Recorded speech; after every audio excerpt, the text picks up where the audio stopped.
Good day. Today is Friday, 5th September 2025, and well, we've had more comments from President Putin of Russia, and we've also had more comments from President Zelensky of Ukraine, and we've had more comments from President Trump of the United States, and we've heard more statements about an emergency BRICS summit, which could be taking place within the next couple of days, though it is likely to be apparently a virtual summit.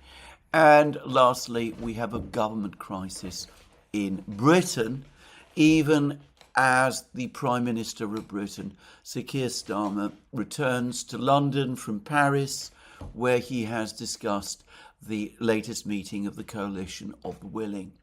I'm just going to, before getting into the depth of this programme, the major topics that I'm going to discuss in this programme, I'm going to first discuss the situation in Britain, because after all, Britain is my country, it is where I live, and Keir Starmer is its Prime Minister and the head of the government under which I am governed. Well, I said in my programme yesterday that it did seem to me extraordinary that at a time of acute budgetary crisis, at a time when the Prime Minister's number two, the Deputy Prime Minister and Deputy Leader of the Labour Party and Housing Minister, Angela Rayner, was known to be in severe political trouble, at a time when the financial markets have been increasingly concerned about Britain's long-term financial sustainability, at a time when all of these problems are coming together, that the Prime Minister of Britain, Keir Starmer, should choose to go to Paris, meet again with President Macron of France, and discuss with President of France and his friend, President Zelensky of Ukraine, the entirely fictional, imaginary topic of deploying European NATO forces to Western Ukraine, an idea for which the Americans, to repeat again, show no enthusiasm at all. We'll get onto that, all of that, later in a later part of this programme.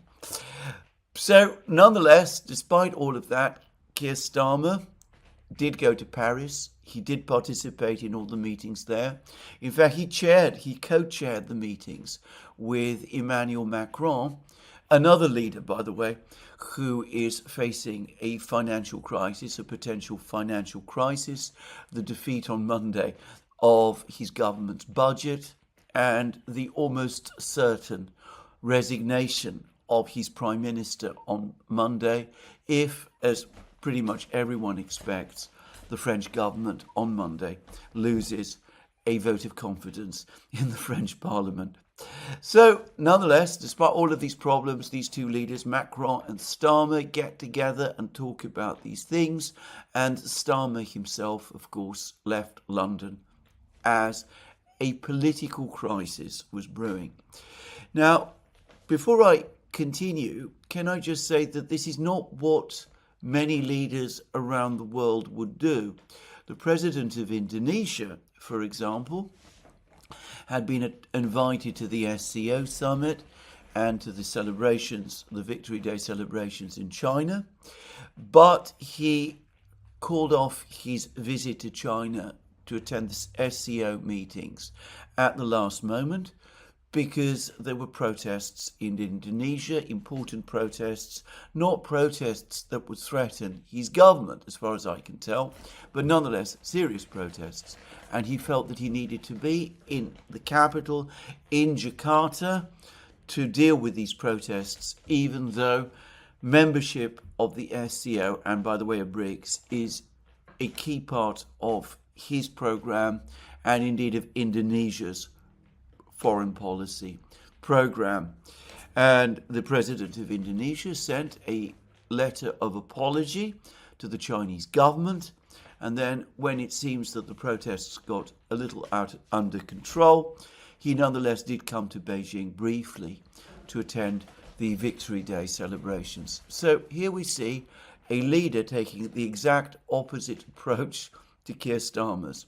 But Keir Starmer is focused on Ukraine. He considers this to be not just an important issue, but as far as I can see, the single most important issue. How else to explain the fact that in the middle of a budgetary crisis, he sends his defense minister, John Healey, to Kiev with apparently, so I hear, another £1 billion of financial aid for Ukraine. Anyway, that's what I've heard. I believe it's true. I've no doubt, in fact, that it is true. So this is, for Keir Starmer, apparently his priority.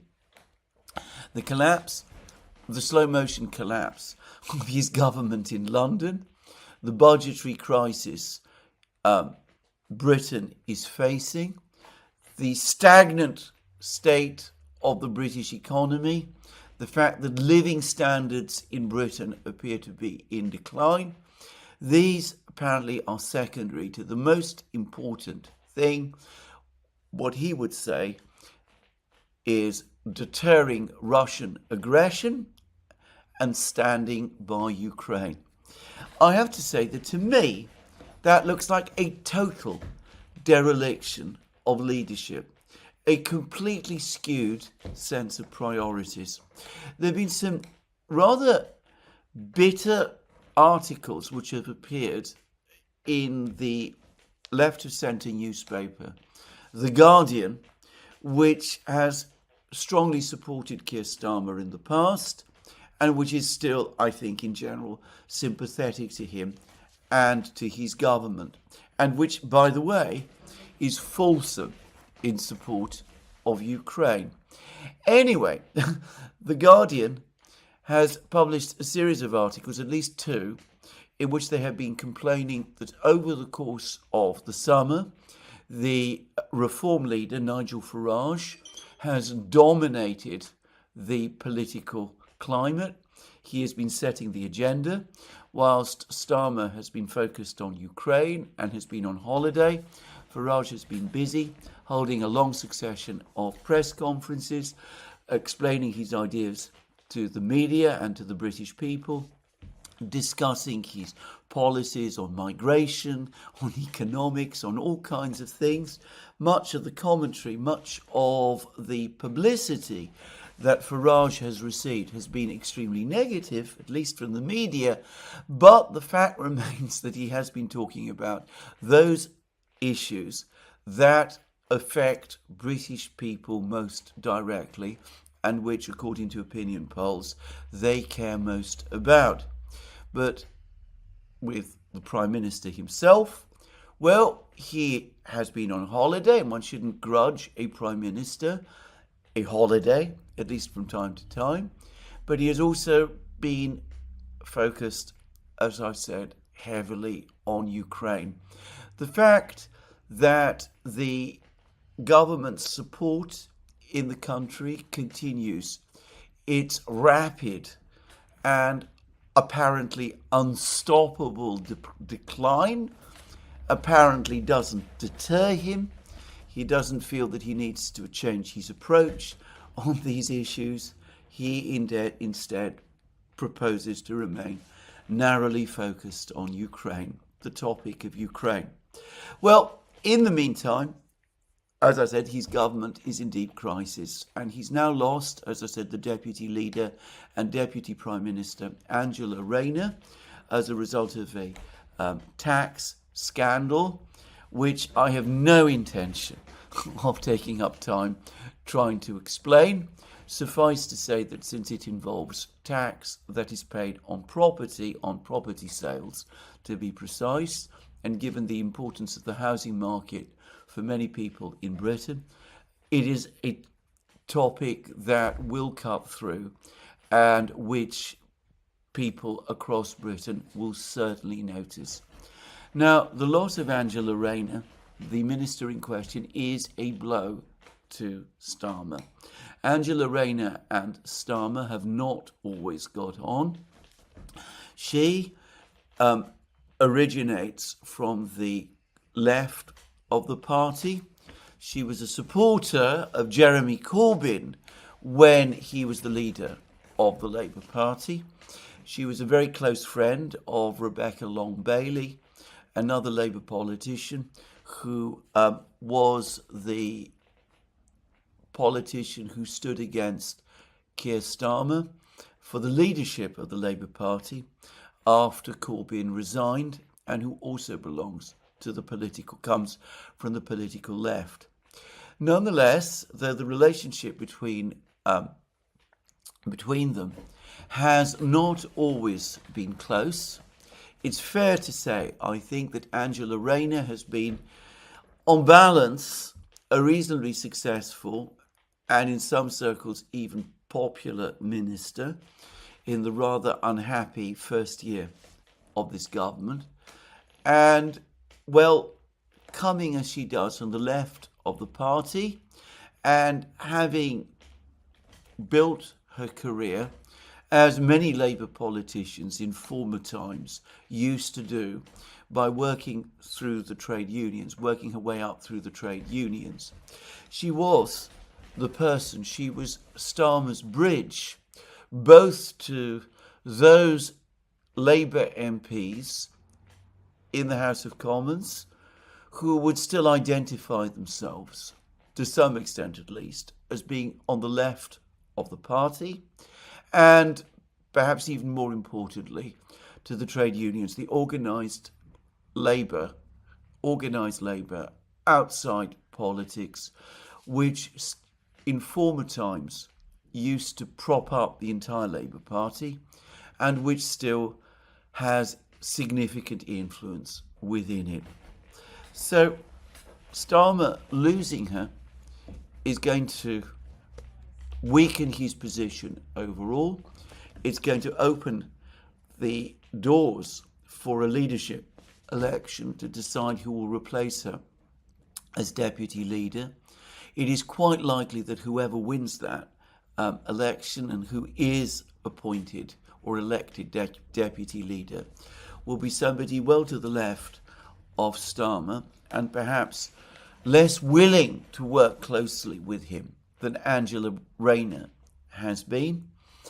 And anyway, and beyond and beside that, at a time when there are already doubts about the longevity, the political health of Starmer's finance minister, Rachel Reeves, inevitably the fact that a key minister of the government has been forced to resign as a result of a scandal is going to have its effect and is going to reinforce the view that this is a scandal-riven government which is starting to crumble.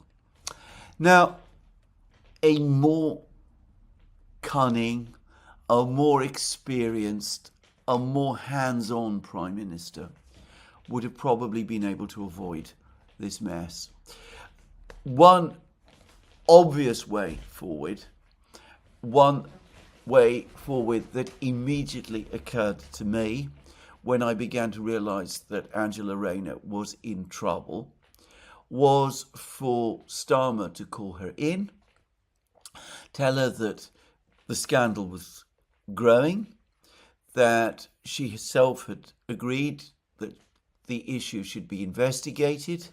She insists that she always acted in good faith and misunderstood the admittedly very, very complex tax issues.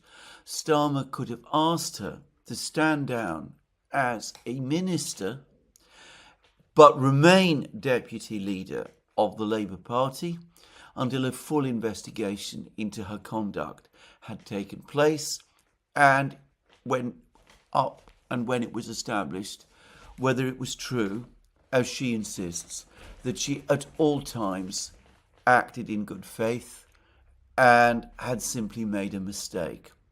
At that point, she would have been able to return to the cabinet, and that's what Keir Starmer could have told her.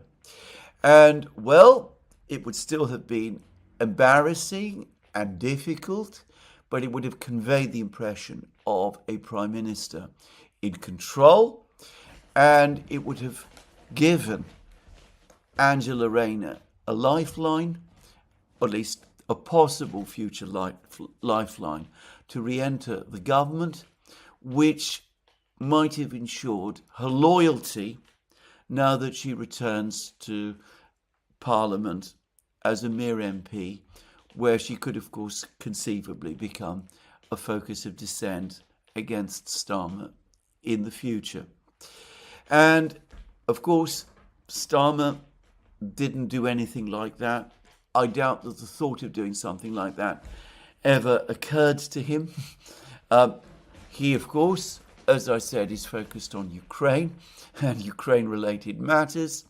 So the fact that he was about to lose one of his key ministers, and that there were things that he could have done to at least mitigate the effect of that, and the effect on him personally of that, well, that, of course, really wasn't within his bandwidth.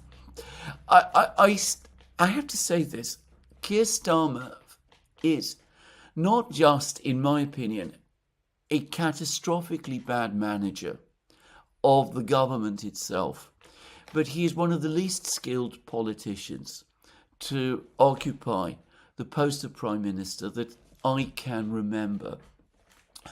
Prime Ministers of former times, someone like, say, Harold Wilson or Margaret Thatcher or, well, others, James Callaghan maybe, would have known how to deal with this situation far better than he seems able to do. Instead, he retains obsessed with the one overriding issue, the issue of Ukraine. Everything else must be subordinated to it. He's now beefed up his economic team in Downing Street, but nobody seriously expects a new economic policy coming from him. As I discussed in my recent programme, all of that looks like preparation to dispense with his finance minister, Rachel Reeves, and to put someone else more loyal to him in her place. I do wonder for how long this can go on. Sooner or later, even the Labour Party, where I believe the expression never hear keir has now stuck. Anyway, sooner or later, I have to assume that even the Labour Party, even the Parliamentary Labour Party, will have enough and will say this has gone on longer than it possibly can. Anyway, that's what I wanted to say. Now let's talk about more serious people. Let's start perhaps with the most serious one, and that is the President of Russia, Vladimir Putin. Now, in my program yesterday, I discussed at some length the various very interesting things that Putin said over the course of a lengthy press conference that he gave in China following the Victory Day celebrations. A press conference to which, by the way, only the Russian media was invited.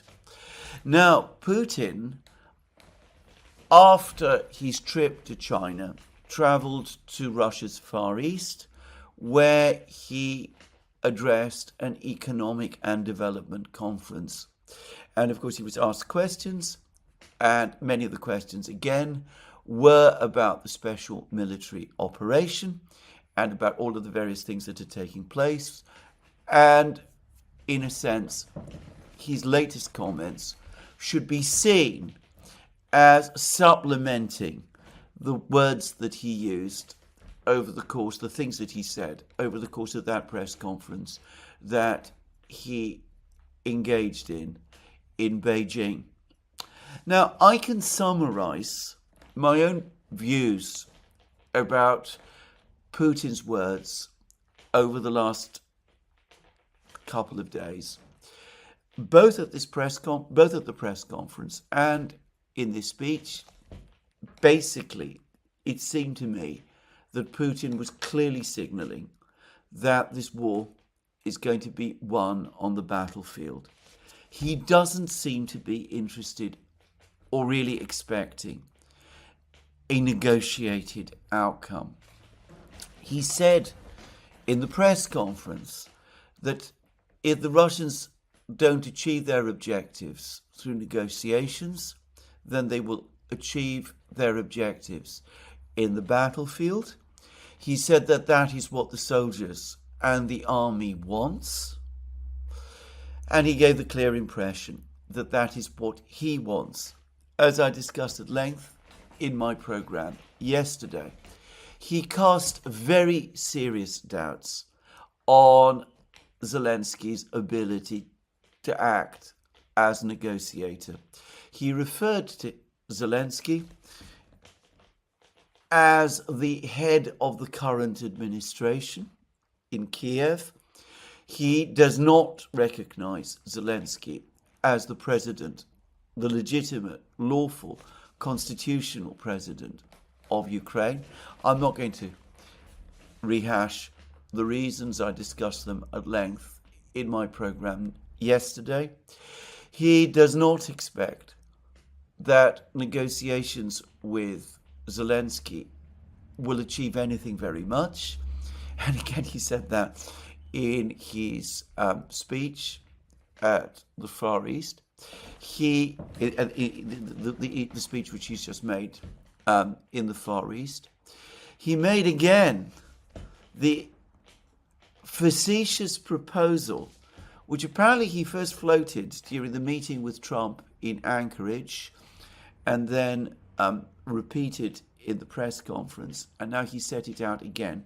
He suggested again that if Zelensky wants to meet and wants to have discussions and negotiations, then, well, he's welcome to come to Moscow and he can talk to Putin there. Moscow is the obvious venue, as Putin said. And Putin also said that if Zelensky wants to come to Moscow and to have a meeting with Putin, well, not only would he be welcome, but it would be a talk about the way forward. It would not be setting Zelensky and Ukraine up for capitulation. Zelensky would not be expected to simply capitulate to all of Russia's demands at this meeting. Of course, Zelensky has rejected this idea outright. The Ukrainians have ridiculed it. And I can't believe that Putin really intends this in any way seriously. But Putin has repeated this again. He said that the Russians will do everything they can to make Zelensky stay comfortable, and he's welcome to come to Russia and to talk out all of the problems with them. But of course, in the meantime, his legal position continues to be unresolved, and there is an enormously complicated process in order to sort out the legalities in Ukraine. To hold martial law must be ended, elections must be ended, a referendum must be held. I discussed all this in my program yesterday. And Putin said quite straightforwardly that he didn't think any of this was practical or was likely to happen. And he really, again, said that he couldn't really see the point of discussions at the present time, discussions between himself and Zelensky at the present time. He's willing to have them, provided that they're held in Moscow, but he doesn't really think that this is serious. And he also appeared to say that suggestions that the meeting could take place in other places, in Istanbul, for example, well, that really isn't appropriate at this time. Moscow is the place to which Zelensky should go. Now, taken together, it seems to me that all of these things basically are signaling there's not going to be a negotiation, there's not going to be an outcome, a diplomatic outcome to this conflict. The war must continue. The soldiers are ready to continue the war. We're prepared to go on fighting the war. And that's the way this war is going to end. I did not discuss something that Putin said over the course of the press conference in my video yesterday, which on reflection I think I should have done. Putin revisited again the whole topic of the Istanbul negotiations and agreement that was made in April 2022. And he again repeated his standard point that everything appeared to have been essentially agreed, but the Russians, against their better judgment, were persuaded to withdraw their forces from around Kiev as an act of goodwill. And then the Ukrainians, having seen the Russians withdraw from Kiev, told the Russians that they were no longer really interested in moving forward with the Istanbul discussions and with the Istanbul agreement. And Putin said that over the course of what appeared to have been relatively brief exchanges between the Russians and the Ukrainians at that time, the Ukrainians, in very coarse language, much coarser language than Putin said he was prepared to repeat, informed the Russians that from this point on it was a fight to the finish. Either the Ukrainians would twist the Russian leaders' heads off, or the Russians would twist the Ukrainian leaders' heads off. In other words, there would be either capitulation and regime change in Moscow, or there would be regime change and capitulation in Kiev. Now, I can't help but think that Putin brought up this exchange, which, by the way, I personally think almost certainly did take place. I don't myself doubt that an exchange like that did indeed happen. And by the way, there's been no denial that I'm aware of from the Ukrainian side. What Putin essentially was communicating by talking about that is that the Ukrainians chose this outcome. They chose an all or nothing outcome to the war. And they've got it. It's now going to be indeed a case of all or nothing.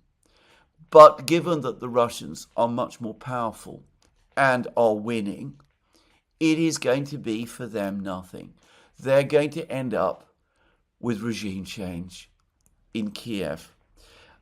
Even if the Russians go through the motions of discussing things with the Ukrainians, the Russians, Putin himself, doesn't believe that these discussions are indeed going to lead anywhere. Anyway, that was what Putin said. Now, he also touched on other things. He again spoke about security guarantees. He said that security guarantees have to be discussed with the Russians. He made it absolutely clear that there have been no discussions with the Russians by the Western powers of security guarantees for Ukraine. There have been some claims earlier, immediately prior to the meeting in Anchorage, that the Russians and the Americans had talked about security guarantees for Ukraine. Witkoff and Putin supposedly had discussed security guarantees for Ukraine and Western military presence in Ukraine. Putin said that's not true. There have been no such discussions. The Russians have had barely any discussions with the Western powers about security guarantees for Ukraine at all. And he continued to say that Russia deserved security guarantees as much as Ukraine does. And he did speak about Ukraine needing to be secure.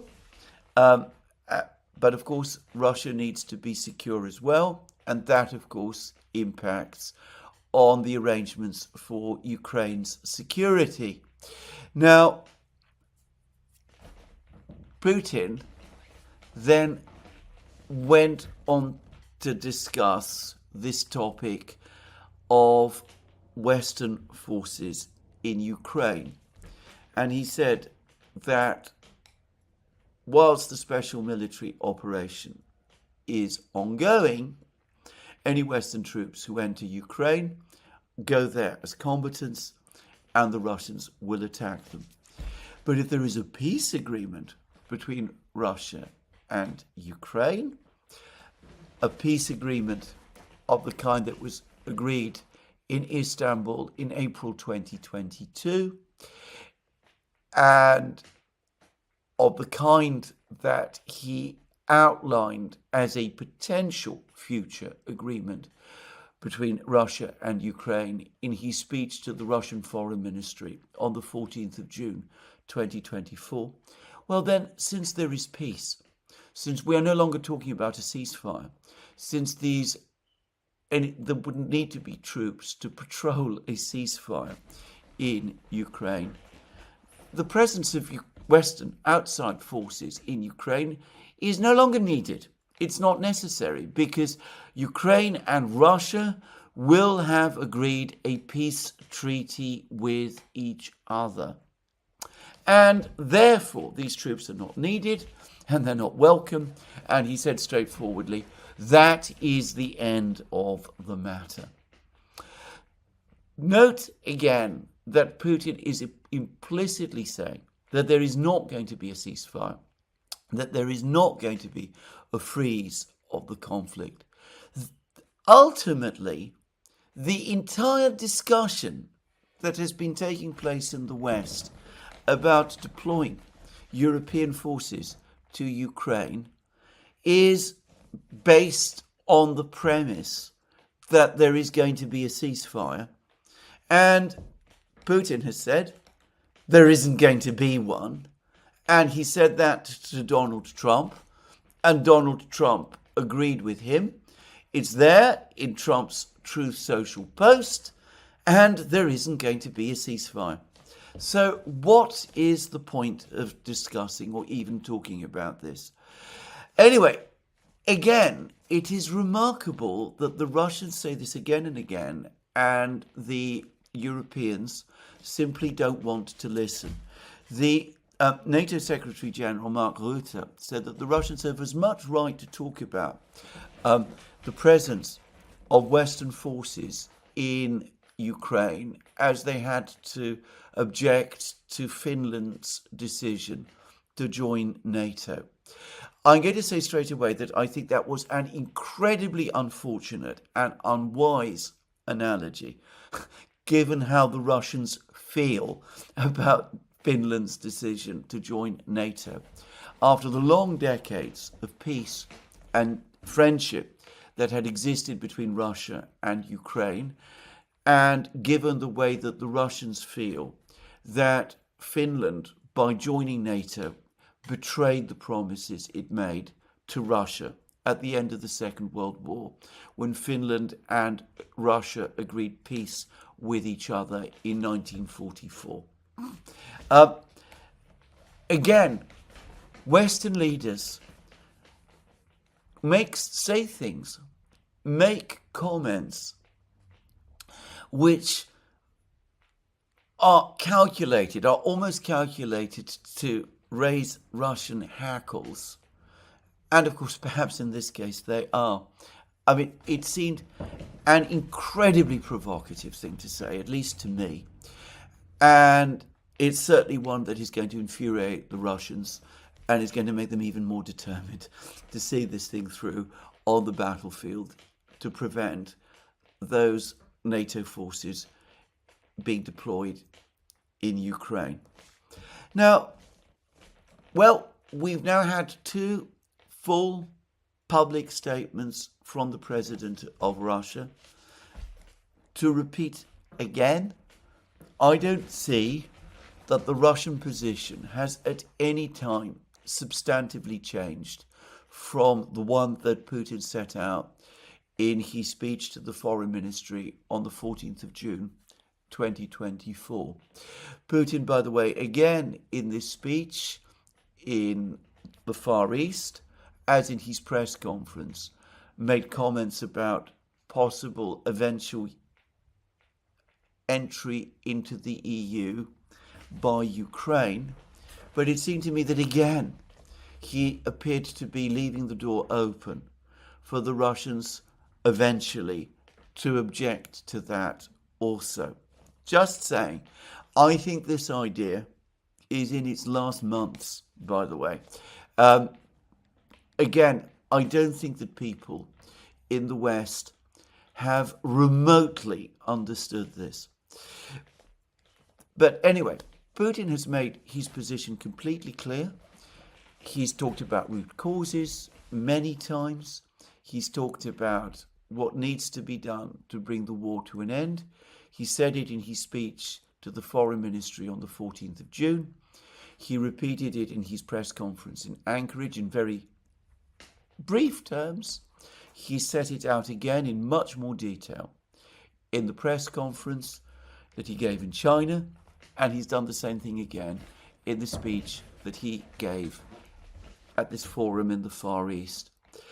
I don't think there is any ambiguity at all in the Russian position. I don't think that the Russians are prepared to retreat from any part of it. I don't see any sign that they are interested in a freeze of the conflict in any respect. On the contrary, they seem to be ruling it out. It's been repeatedly claimed that the Russians, over the course of their discussions with Witkoff and Trump, Putin's discussions with Witkoff and Trump, floated the possibility of a ceasefire in Zaporozhye and Kherson regions if the Ukrainians were prepared to withdraw from Donbass. Putin has never said anything like that. The Russians have never confirmed anything like that. As I have already said in multiple programs now, why would the Russians propose a ceasefire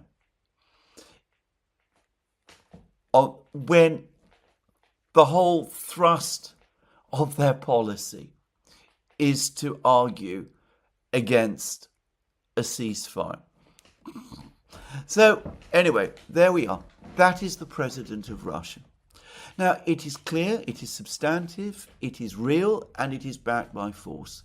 The Russian army is in Ukraine, and it continues its advance. Let us look at what now happened at that meeting in Paris, which Keir Starmer insisted on attending. The meeting of the so-called coalition of the willing. What did actually take place at that meeting?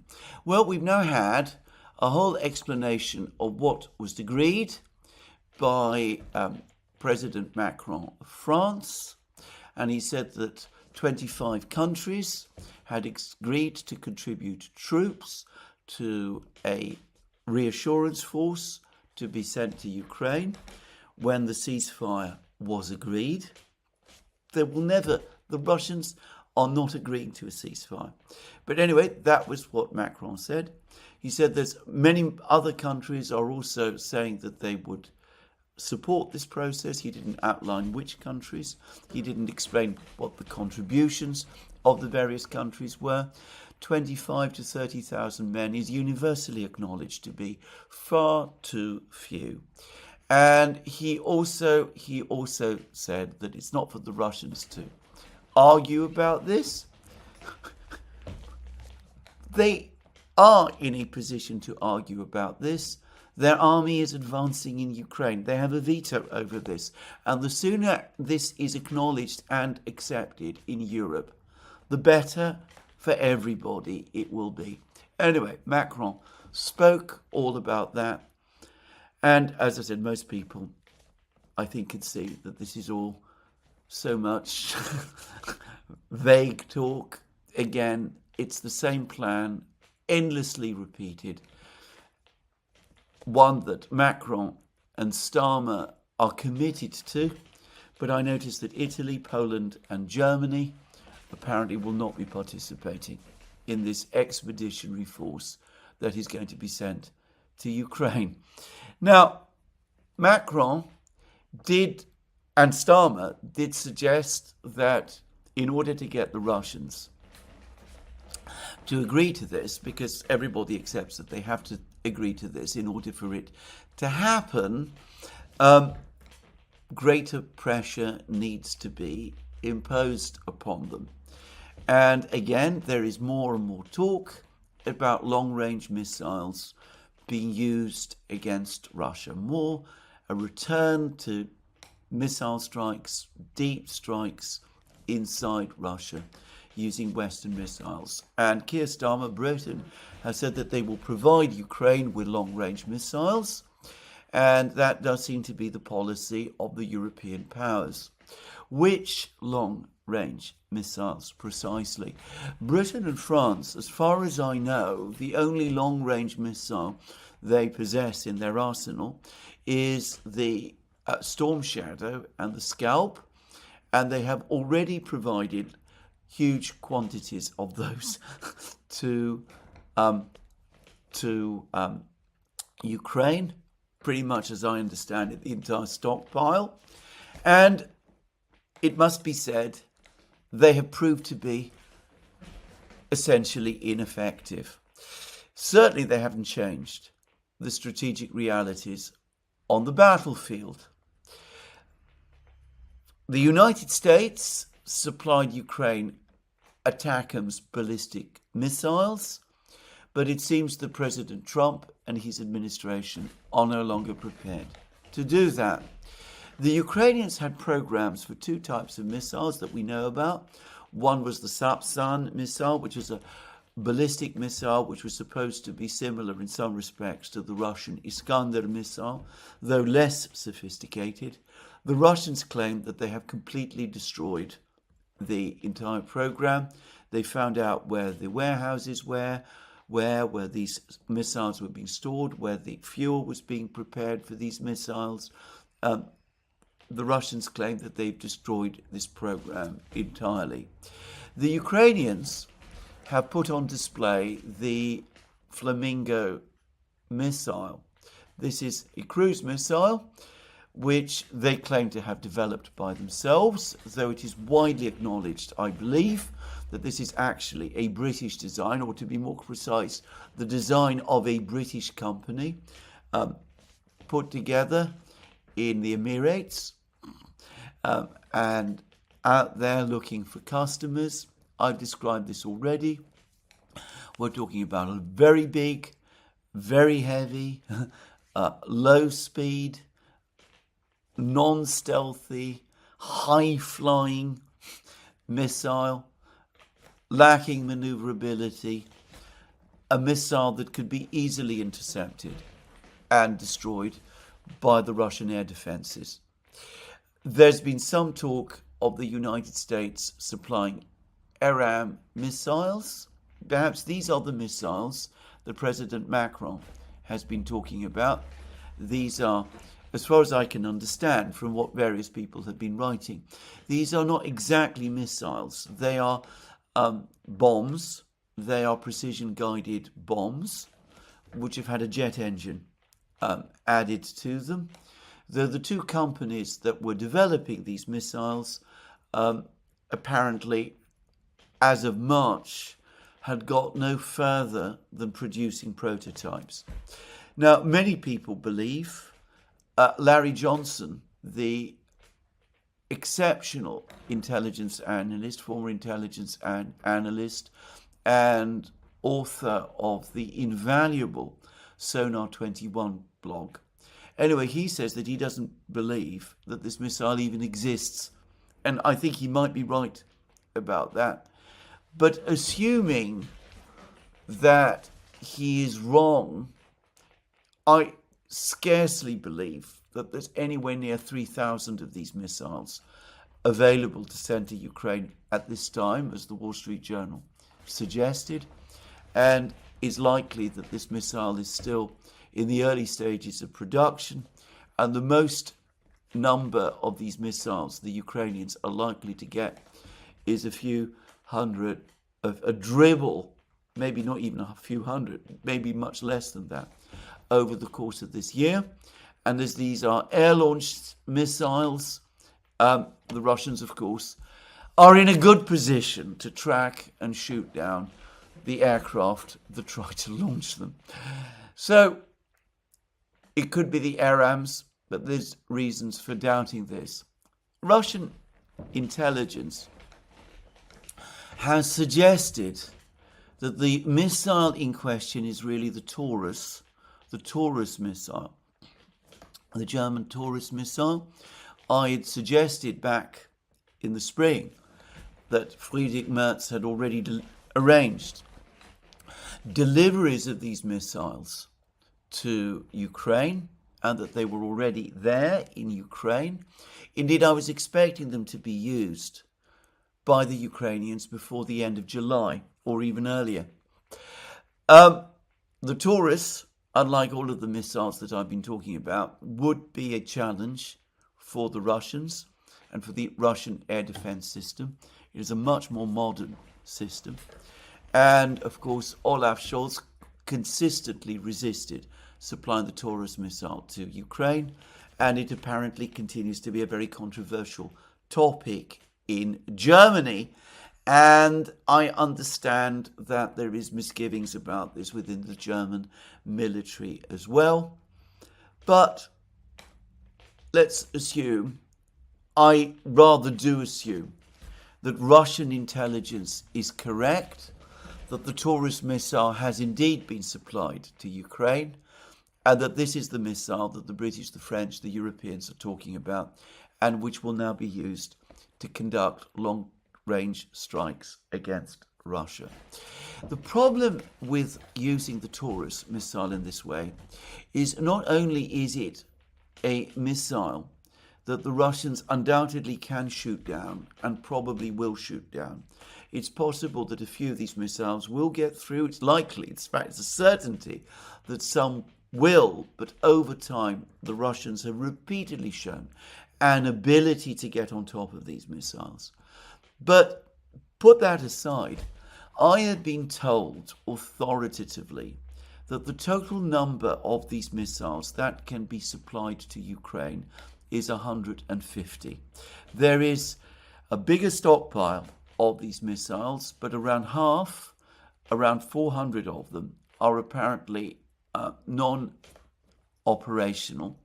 They would have to be brought to an operational state. And besides, and beyond that, even 800 of these missiles is not going to be enough to change the military balance. The Taurus is apparently no longer in production, though there is talk that it might be put back into production again. And I understand that instructions to do that have been made, though I understand that no new Taurus missiles have been produced yet. So we're talking about a relatively small number of missiles, many of which the Russians are going to be able to shoot down. How is this missile going to change the military situation on a battlefield as vast and as complex as the one in Ukraine? And that is, of course, putting aside the real danger of Russian retaliation. The Russians have repeatedly said that the Ukrainians cannot operate this missile themselves. That would require German technicians to do.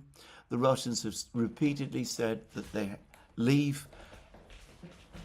they've given themselves the option of launching retaliatory strikes on targets in Germany itself if these missiles are indeed launched against them, because they would treat it as an act of war. The Russians, of course, possess vastly more powerful missiles than the Taurus, missiles which Germany cannot intercept. This looks like an incredibly stupid, indeed incredibly foolish plan. It's, again, another example of the obsessive way in which the Europeans are approaching this whole topic of the conflict in Ukraine. Now, I ought to say that there's been a lot of discussion about military production, the increase in weapons production in Europe over the last few weeks and months.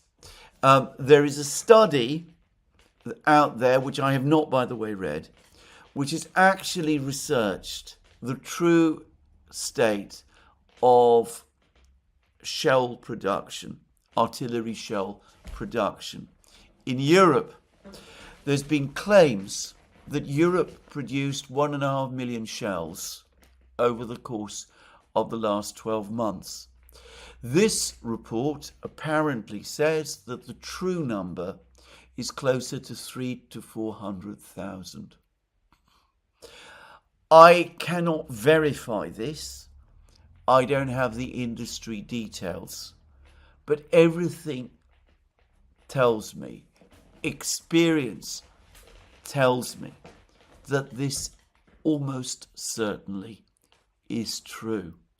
And it's been pointed out to me that Ukrainian artillery is being used less and less on the battlefronts. You can see this, by the way, in the videos. The Ukrainians now depend almost entirely on drones. And I'm told that the reason is not just that the Ukrainians are now critically short of artillery, of artillery shells, but they are also critically short of artillery guns, which are also in short supply in Europe, and that they've had to conserve most of their guns by moving them to the west bank of the Dnieper. So there it is. One threat, the missile threat, hardly one that is going to force the Russians to come to the table. But now we come to the next threat, which is the threat of sanctions. And this is where the entire meeting that took place in Paris basically fell apart. Now, over the course of this meeting in Paris, one person from the United States was expected to attend, and this was Steve Witkoff, Donald Trump's envoy, the man who goes to Moscow and who meets with Putin there. He arrived in Paris. He was invited into the meetings. He was sitting there representing the United States. Except for most of the meetings he wasn't, because he left after 20 minutes. And this is where we come to the whole topic of the United States, because all of the ideas about putting pressure on the Russians, pressure through sanctions, all of the ideas about deploying European troops in Ukraine depend not just on the Russians, they also depend on the cooperation of the United States. And this whole ball of security guarantees, troop deployments in Ukraine was set rolling, as I've discussed many times, as a result of a video conference, which took place 2 days before the summit meeting in Alaska, when Trump spoke with the European leaders, Merz and Zelensky and the others, in advance of the meeting in Alaska, basically in order to reassure them.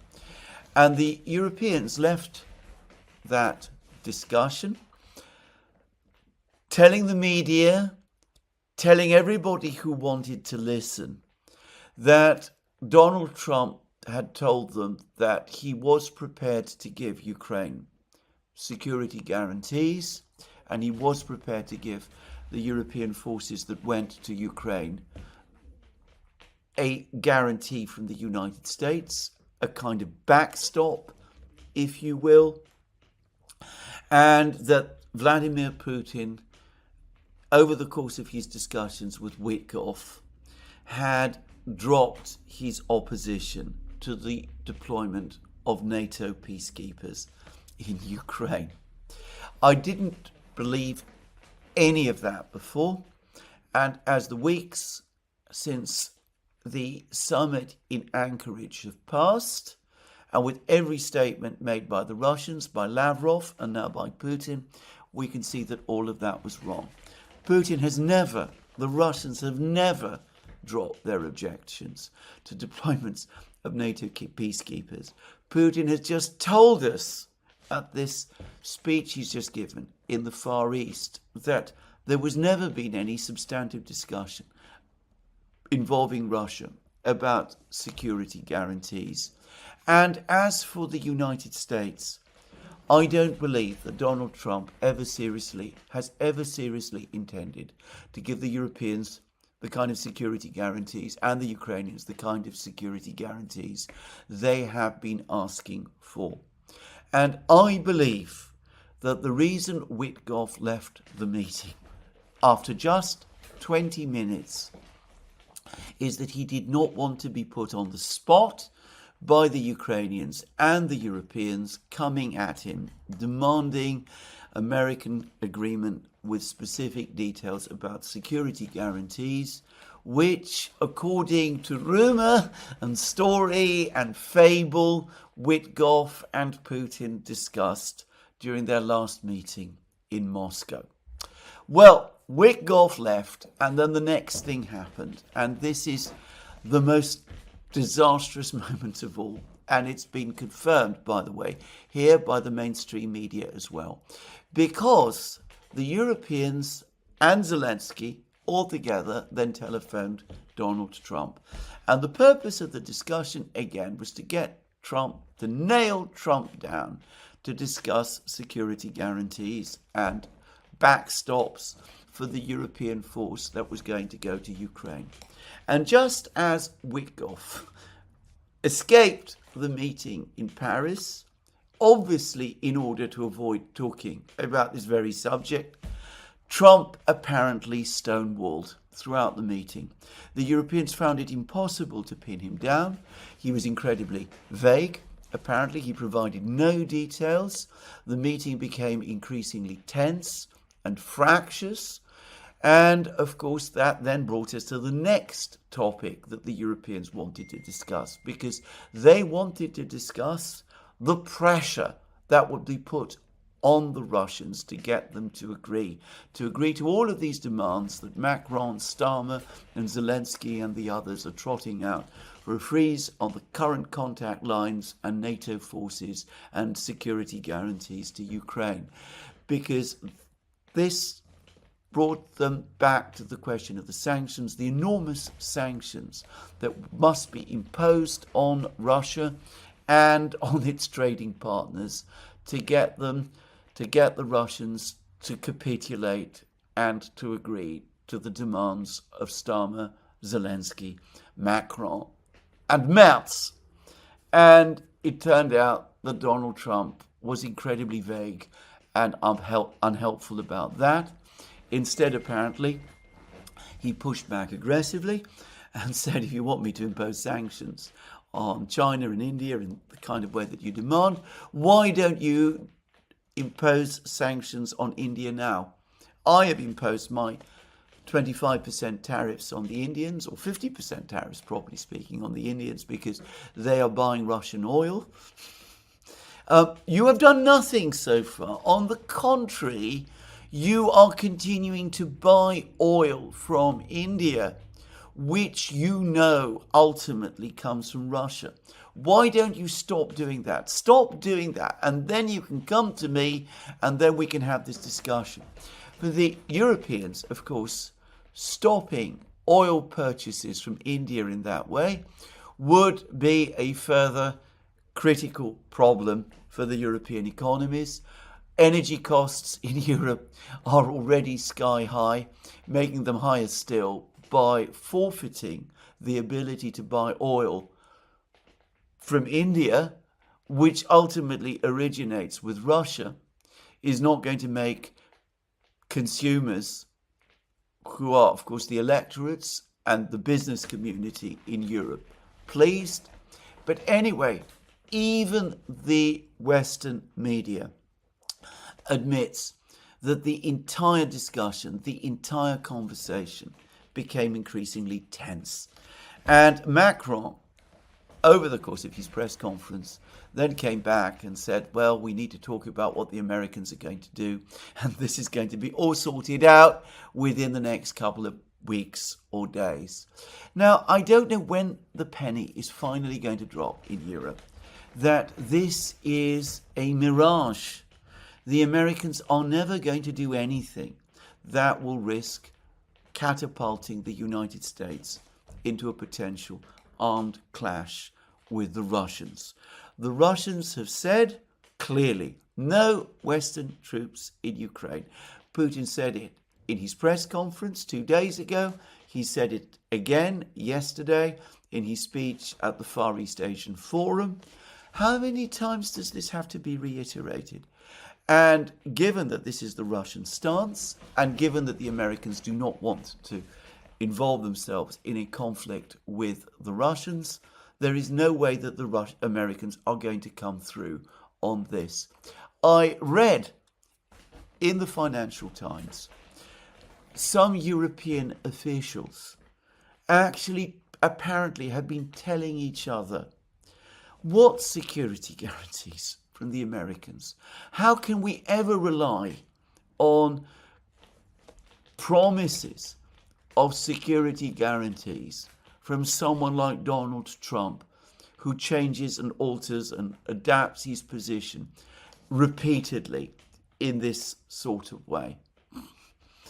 Well, really, properly speaking, that ought to be the end of the topic.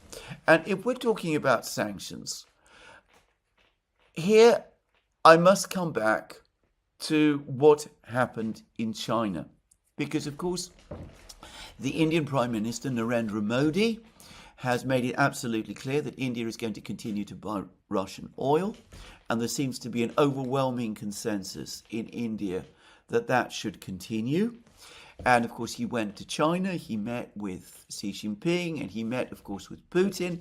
And he has now invited Putin to India, and Putin is going to India in December.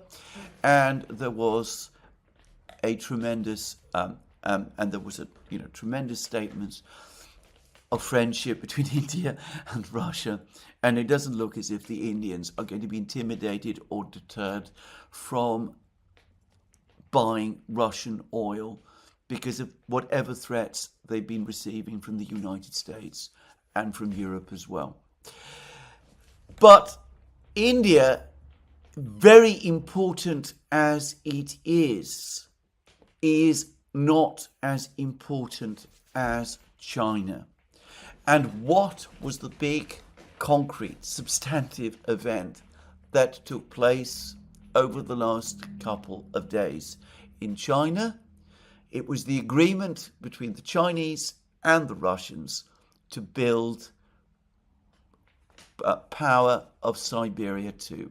The gigantic gas pipeline that is going to transfer gas from the Yamal Peninsula, from the Arctic, gas which had been previously earmarked, by the way, for the Nord Stream pipelines.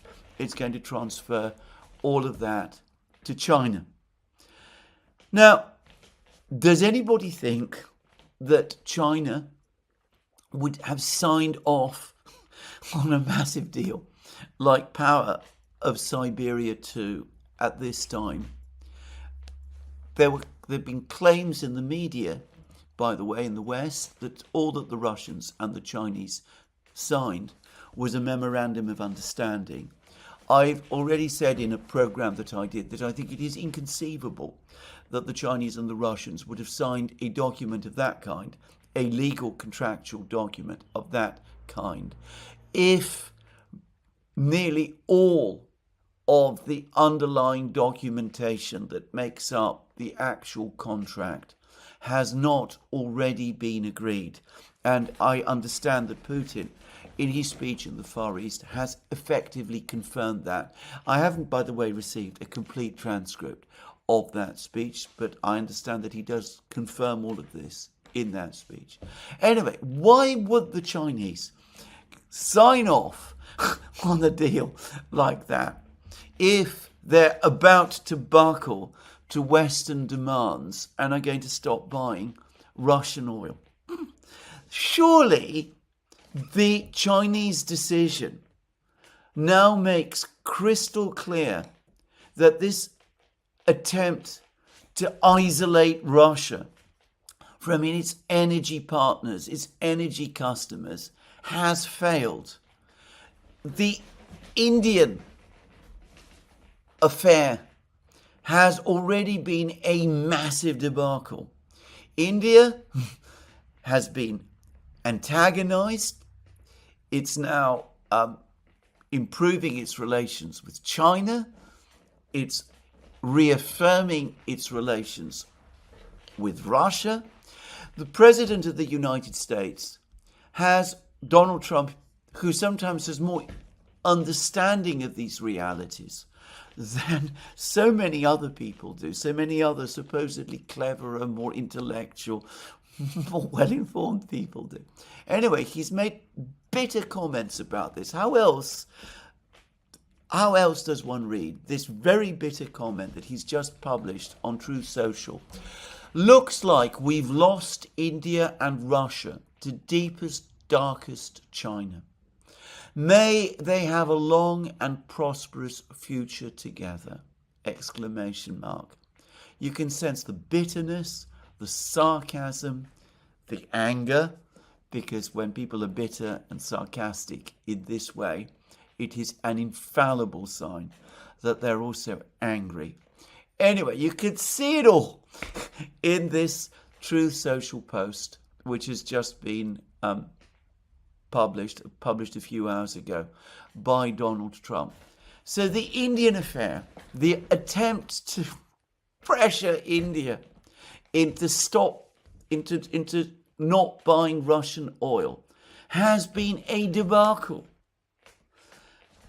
And trying to pressure China now, which has a virtual monopoly on exports of rare earths, which provides such an enormously high proportion of the world's manufactured goods, that provides so many of the components that are essential to keep Western supply chains operating, that is, by the way, becoming a major chip exporter, a fact which people seem oblivious to.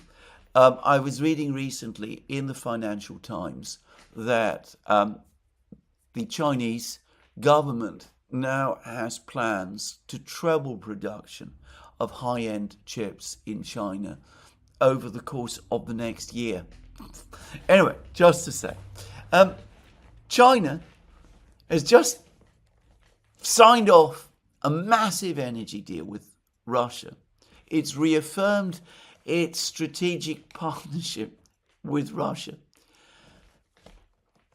How does anybody in Europe, in the United States, now honestly think that restarting the economic war against China that was attempted in the spring and which failed so disastrously is going to make the Chinese change their minds on all of these commitments to invest in Russian energy, which they have just made?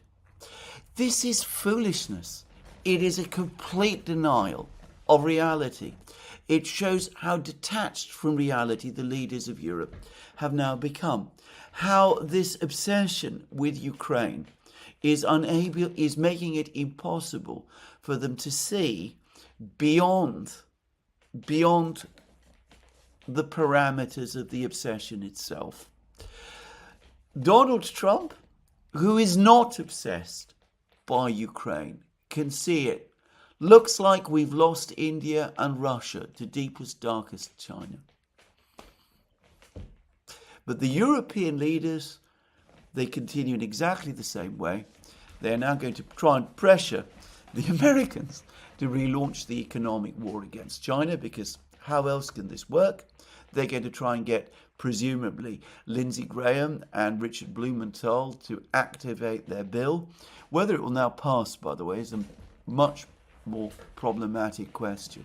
I would have thought that even in a place like Congress and the Senate, there will be many people there who will have, there will be some people there at least, who have grasped the scale of the Indian debacle, though you never know.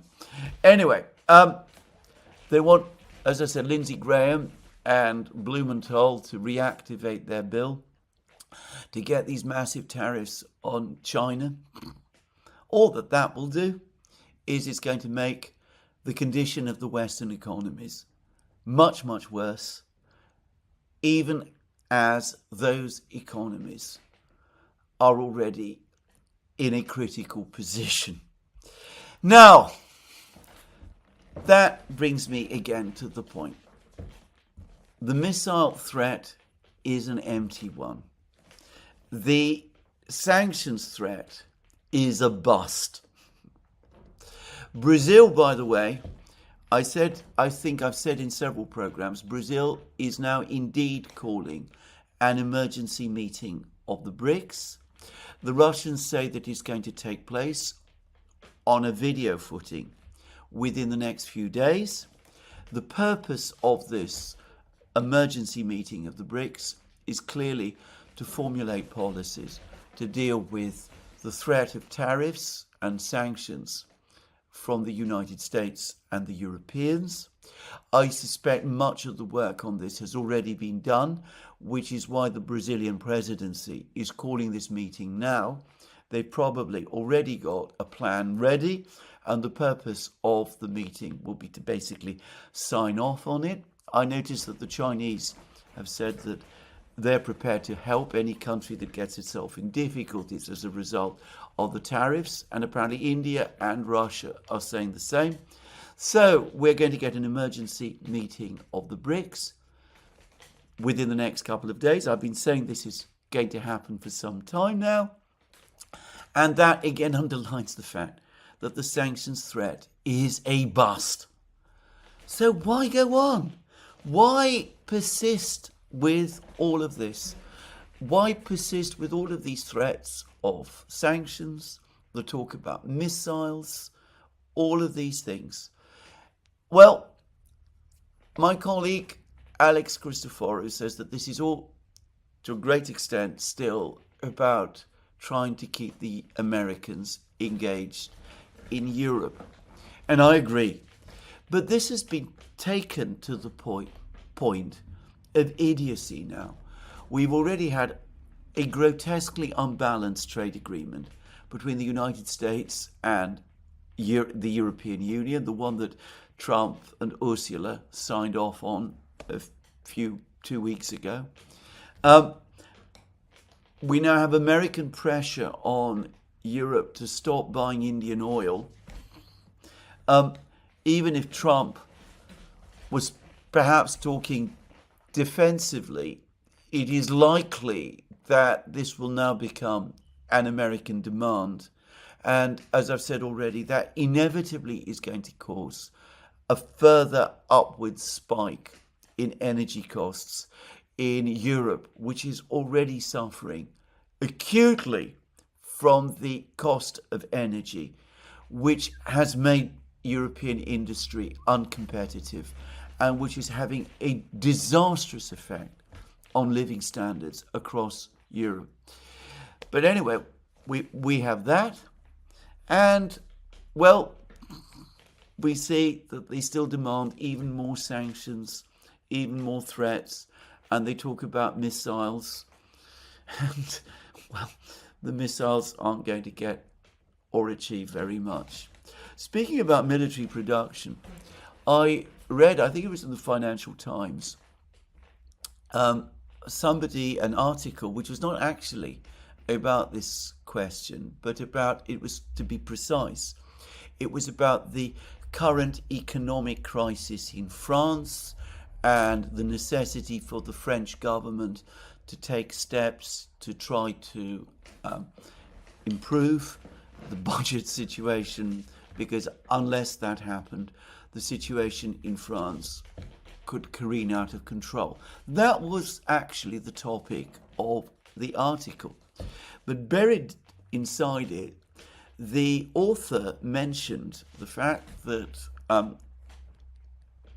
there are these growing concerns about the stability of the French economy, and that is going to call into question France's ability to engage in the great rearmament program that all of the European countries seem for the moment to be so set on.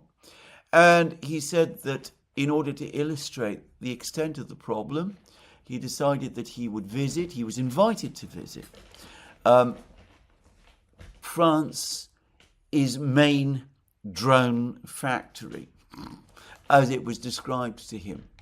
And he said he went there expecting to find a whole production line, like the one that the Russians have now established in Kazan for the Geran drones, which you can see, you get all of these pictures. There's a proper production line. They're being manufactured in the same kind of way that car manufacturers make cars. It's the same kind of production line there. Anyway, he went there expecting to find something like that. He found a workshop in which everything was handmade, and he was told that the French military operates just 14 drones of the type that this factory, the lead factory in France, making drones, military drones, is producing. So that is the reality of the situation, both economically in some respects and industrially, in Europe at this time.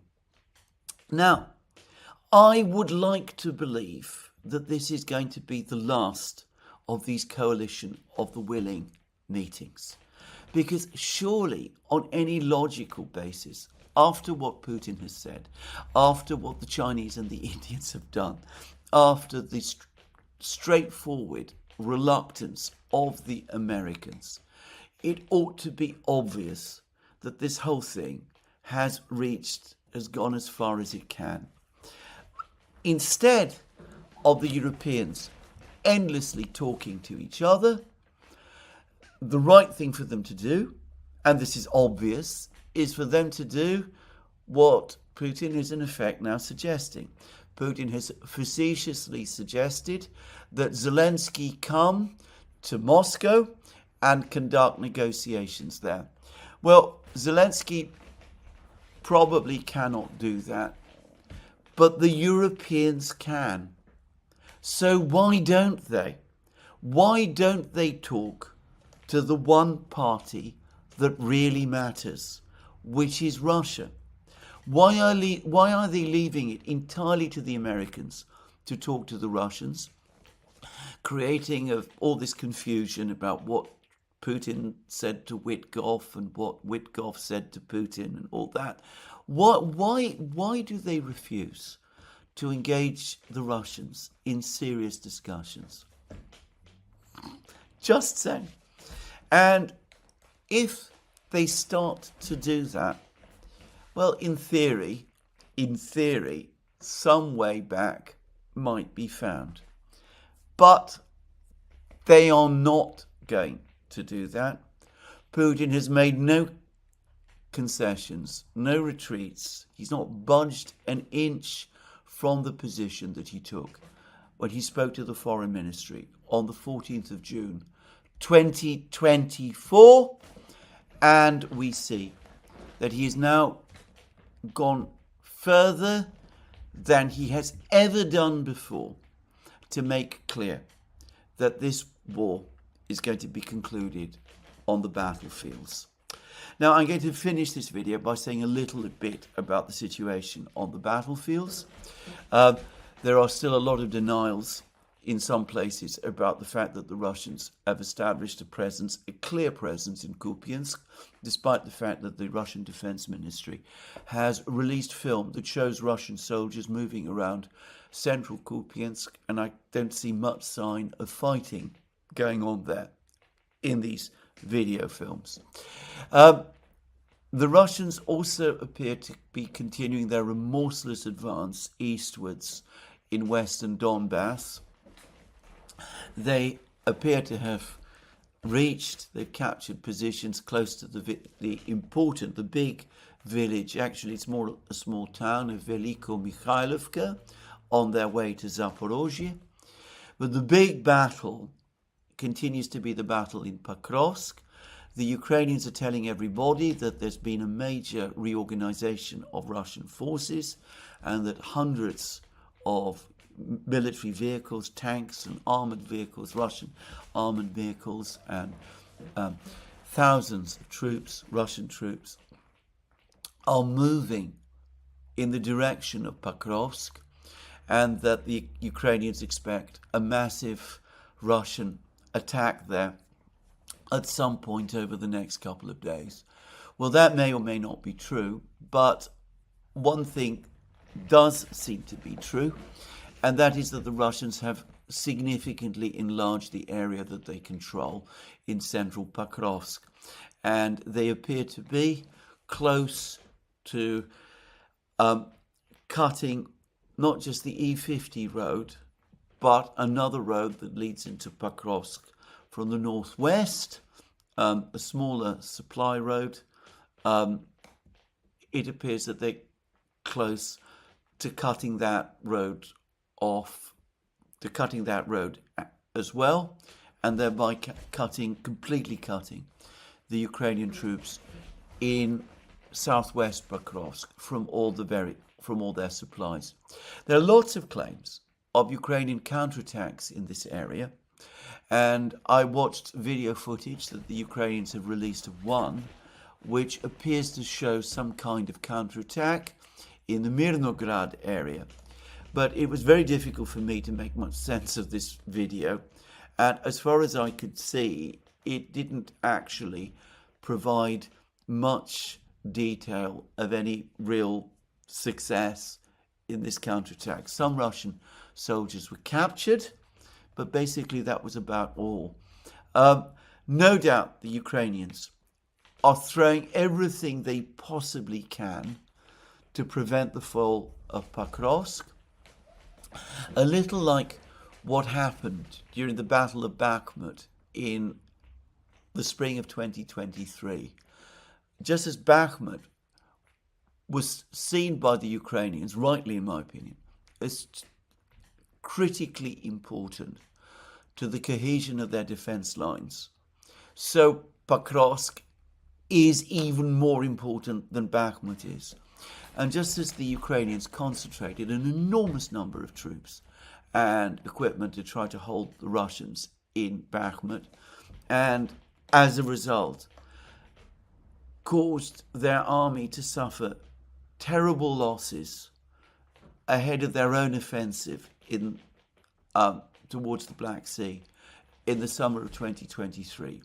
I get the sense that they're doing exactly the same in Pokrovsk. I think in the case of Pokrovsk, I can at least understand why. Were Pokrovsk to fall, it does seem to me that Konstantinovka and the other two more northerly towns, Slavyansk and Kramatorsk, would be at serious danger of being outflanked. And I can understand why the Ukrainians are trying to hold Pokrovsk at all and any cost. But going back to what Gerasimov and Putin said, in effect about aggressive attrition, about grinding down the Ukrainians, about the fact that the Ukrainians are burning up their remaining reserves, and both Gerasimov and Putin spoke about this, and are burning up their best brigades by shuttling them around the battlefronts to try to plug the holes. Well, surely this is part of the Russian strategy in Pokrovsk. In fact, about 2 weeks ago, before Gerasimov and Putin spoke, I was told by someone who has access to information about the Pokrovsk battles from Russia, that this is exactly what the Russians are doing, that they're using Pokrovsk as another meat grinder to grind down what is left of the Ukrainian army. Well, nonetheless, despite that, I still believe that Pokrovsk, the Battle of Pokrovsk, will end relatively soon. Again, I don't want to put a date on it. I could see anyway the way that things appear to be going. And as I said, the Russians are also advancing in other places, in Kupiansk, in Siversk, towards Zaporozhye, the city of Zaporozhye, in western Donbass. But this is where I'm going to finish today's program. So let me remind you again, you can find all our programs on our various platforms, Locals, Rumble and X. You can support our work via Patreon and Subscribestar and by going to our shop, links under this video. Don't forget, if you've liked this video, to tick the like button and to check your subscription to this channel. And that's me for today. There'll be more from me soon. Have a very good day.